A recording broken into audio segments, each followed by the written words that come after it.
so that is a chorus that I wrote out on Pent Up House, on the changes to Pent Up House. I will have the chart up on Blackboard.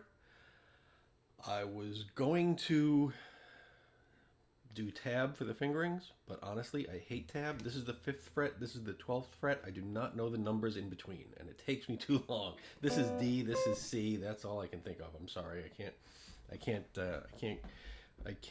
translate into numbers that quickly. But I will go through the fingering, and I will go through what each line is. So the very first thing is sort of an E7 augmented chord.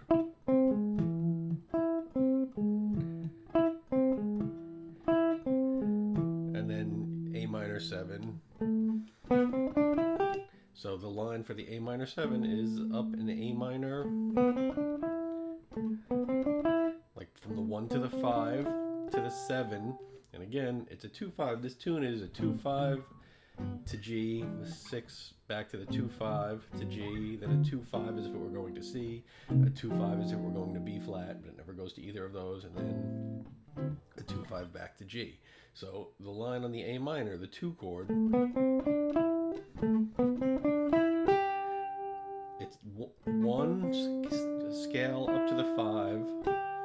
Again, that note from the 2 to the 5, the 7 of the 2 chord, the G in this case, to the 3 of the 5 chord, the F sharp, is one of those notes that makes the chord change sound. Right, so right, then the F sharp, you can hit that with whatever finger, however you want to get that, and then it goes up to a D. So on the D7 chord, the root, the 7th, the 5th, the sharp 5 to the 3rd of the G major 7. You can get it here or here, either or. So on G major 7, the 7th to the 9th, down chromatically to the root, and then the 5th. And then I'm kind of putting in, instead of just going straight to the E7, I'm putting in kind of a B minor 7 to E7. So it's either, you can either think of it as the 3-5-7 of a G major or the 1-3-5 of a B minor. And then like E7 flat 9, E, G sharp, D, F, F, G sharp, D, F sharp. Then A minor again.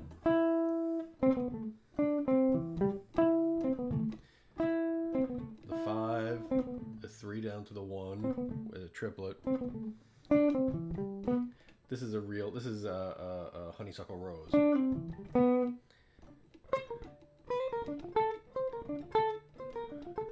Right, that's a lick that gets used a lot. So it's just basically the honeysuckle rose line.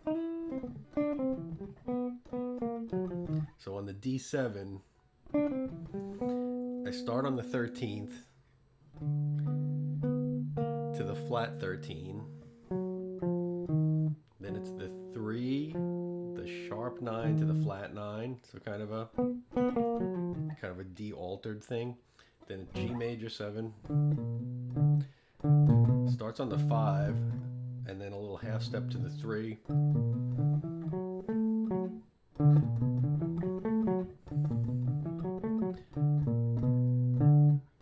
To the 5, 6, 7, 9, 7. Then the second measure of G major. 1, 2, 3, 5. Then sort of 7, 9, 1, 9. Then I land on the F on the downbeat on the D minor. And I kind of play that line again, but with the F natural instead of the F sharp. And I wind up on the E, which is the 13th of the G7. And then the 9th, and then down a G augmented triad. Then the C minor 7. Starts on the 9th to the 3rd. A little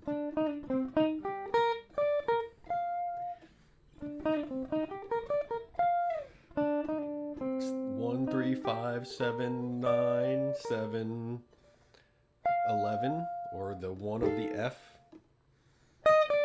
So it's F7 there. Root, flat 7, 6, 5. And then I kind of hit the G on the upbeat, which is either the ninth of the F7 and the 7th of the A minor 7. Because it's kind of a note that works over both chords, so it's kind of a pivot note there.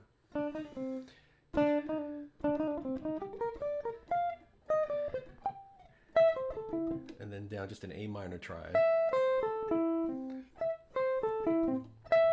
E, C, A, E, C. D7, F sharp to A. So 3, 5, 4, 5, 3 down chromatically to the 1.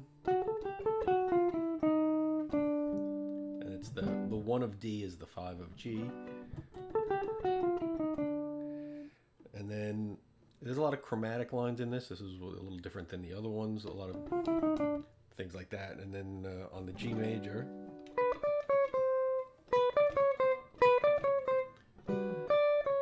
it's the 3, 5, flat 5, 4. So then E7.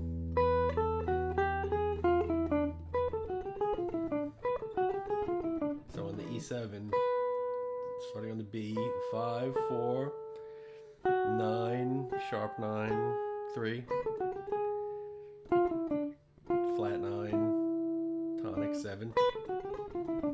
That's a lot of numbers.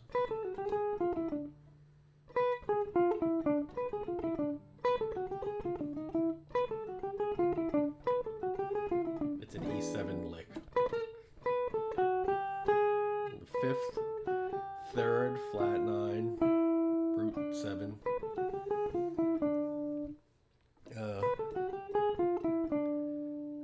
Okay, so now the second half, the second 16 bars, it's actually sort of a 16 bar chorus, so this is really 2 choruses. So it's kind of a neat little line of 3/4 thing.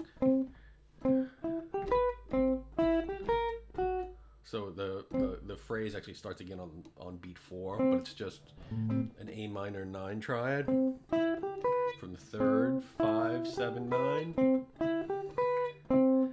And then on the D7, I go to the B flat, which would be the flat 13, to the F sharp.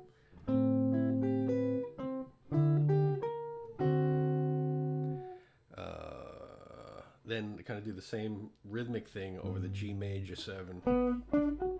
Well, it's slightly different. And again, we have a chromatic thing here. So it's the 3, 5, 7, 9. 3, 5, 7, 9. It's the same line basically over the E7.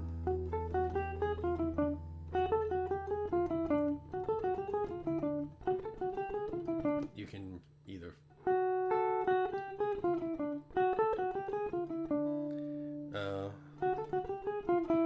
I'm sorry, there's a D sharp in there because the note on the A minor is the E. So let me start from the A minor 7 again, the second 16 bars.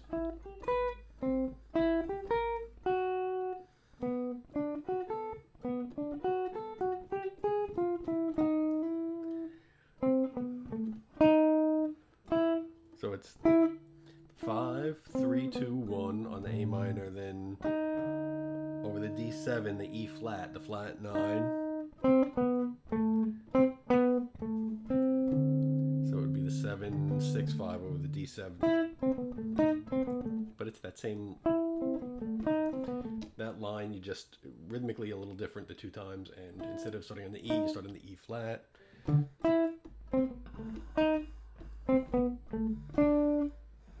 Right, and then you end on the D on the G major 7. Then there's a pickup. So on the G major 7, from the 7, 1, 9, or 7, 1, 2, 3, 5, 6, 7.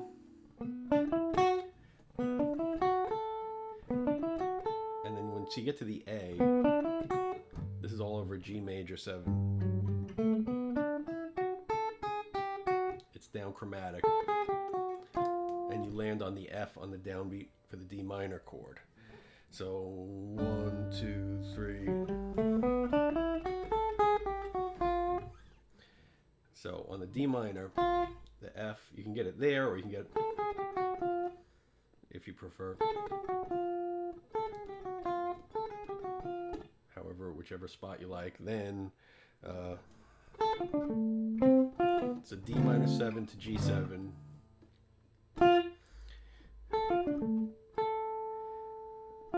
It's just a D minor triad to the 7th. The 7th of D minor going to the 3rd of G7. And it's actually over the G7 chord. But I'm just sort of moving the 2 part of the chord into the 5 part of the chord.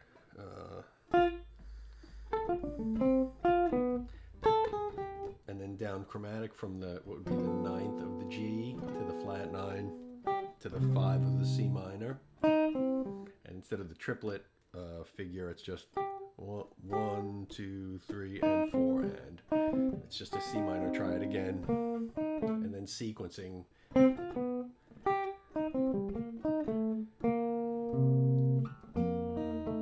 Like the 7th to the B flat, E flat, A.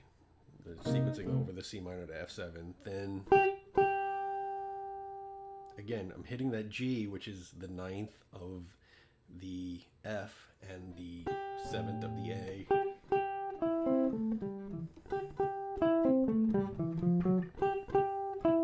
And this is just down an A minor 7 arpeggio.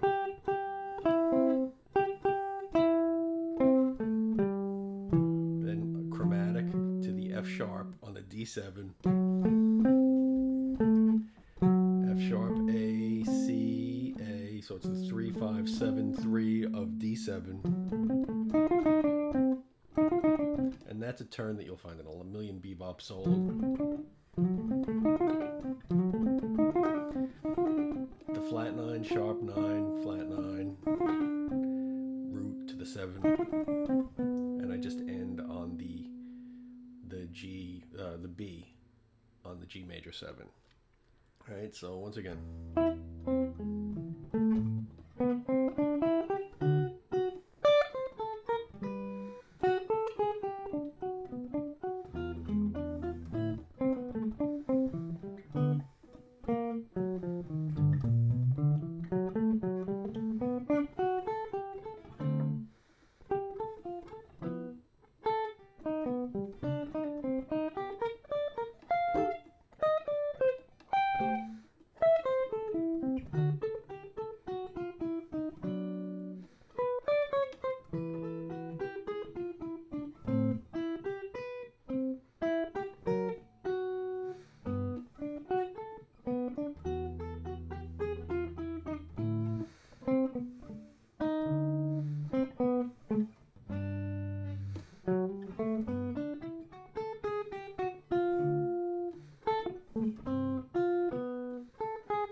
All right.